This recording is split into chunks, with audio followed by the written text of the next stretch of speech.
एक साल में 2021 में 2.83 रुपए यूनिट बिजली थी अडानी देता था। 2022 में ये बढ़ा के 8.83 रुपए कर दी। 4 गुना बिजली के रेट कर दिए मात्र एक साल में, क्योंकि बीजेपी की सरकार है, बीजेपी इनके साथ मिली हुई है। आज इस सदन के अंदर मैं पूरी जिम्मेदारी के साथ बताना चाहता हूं, खुलासा करना चाहता हूं कि मेरे ऊपर जब मैं मुख्यमंत्री था, मेरे पर प्रेशर डाला गया कि दिल्ली की बिजली कंपनियों को अडानी को सौंप दो। अगर आज मैंने दिल्ली की बिजली कंपनियों को अडानी को सौंप दिया होता, मैं दिल्ली के लोगों को कहना चाहता हूं कि आप बिजली खपत करने लायक नहीं बचते। दिल्ली में बिजली इतनी महंगी हो जाती कि ना दिल्ली सरकार सब्सिडी दे पाती और ना आप अपनी कमाई से दिल्ली की बिजली का अपना बिल भर पाते।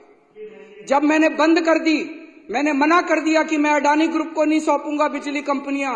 आज मैं सोच रहा था, ये खुलासा होने के बाद, कहीं यही तो कारण नहीं था जिस वजह से मुझे जेल डाला गया कि वो नाराज हो गए।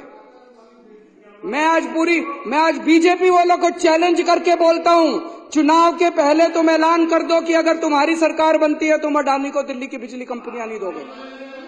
जैसे ही दिल्ली में सरकार, अगर गलती से इनकी सरकार बन गई, अगर दिल्ली के अंदर लोगों ने बीजेपी को वोट दे दिया, सबसे पहली कैबिनेट मीटिंग के अंदर ये दिल्ली की बिजली कंपनियों को अडानी को सौंप देंगे और दिल्ली में लोगों को बिजली इस्तेमाल करनी मुश्किल हो जाएगी।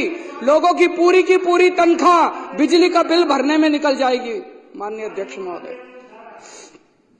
और आखिर में मैं इनका बहुत बड़ा पर्दाफाश करने जा रहा हूं। 2 दिन रुक जाओ। इन लोगों ने लार्ज स्केल के ऊपर वोट काटने का षड्यंत्र शुरू कर दिया है दिल्ली के अंदर। मेरे पास सबूत आ गए, मेरे पास गवाह आ गए। तुम्हारी पोल खोलूंगा, पूरे देश के सामने पोल खोलूंगा और पूरे देश को बताऊंगा कि कैसे तुम महाराष्ट्र चुनाव जीते, कैसे तुम हरियाणा चुनाव जीते और किस तरह से तुम चुनाव जीतते हो। ईमानदारी से चुनाव नहीं जीतते तुम लोग। मैं ये जो नशे के खिलाफ प्रस्ताव सदन में रखा गया